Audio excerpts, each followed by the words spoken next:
আসসালামু আলাইকুম সবাইকে। আশা করি সবাই ভালো আছো।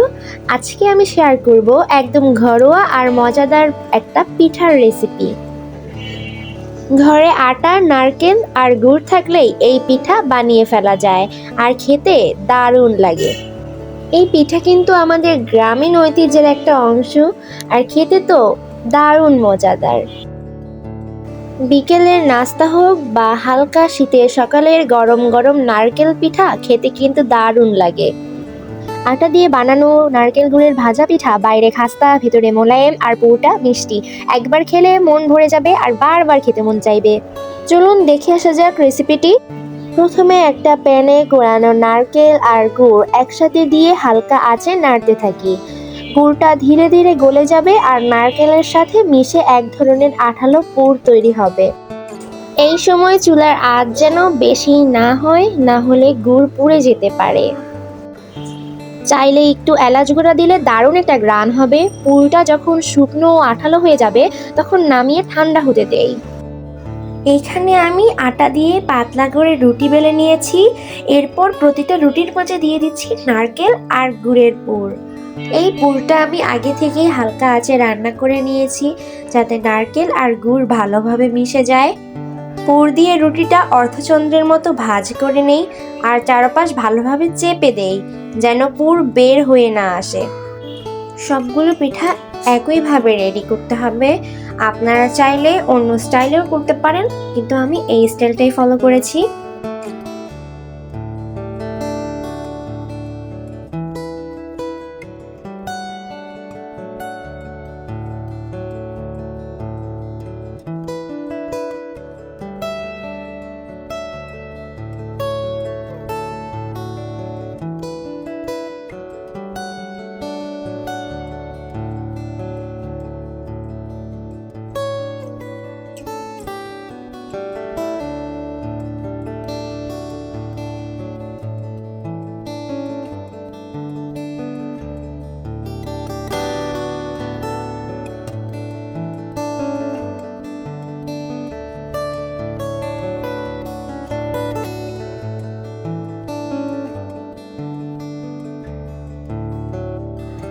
তৈরি হয়ে গেল আমাদের সবগুলো পিঠা। এখন এগুলোকে তেলে ভেজে নেব। এখানে একটা আমি প্যান বসিয়ে দিয়েছি। প্যান গরম হয়ে গেলে আমি তেল ঢেলে নিলাম। তেল গরম হয়েছে কিনা তা দেখার জন্য এখানে আমি একটু আটার টুকরো দিয়েছি। আটার টুকরোটা ভেসে উঠেছে, যার মানে তেল গরম হয়ে গিয়েছে।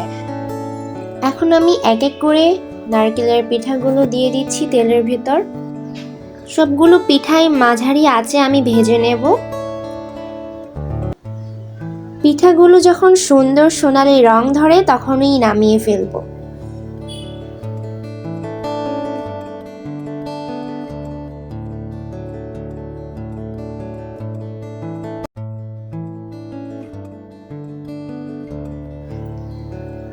সবগুলো পিঠা ভাজার শেষে দেখুন কত সুন্দর দেখাচ্ছে।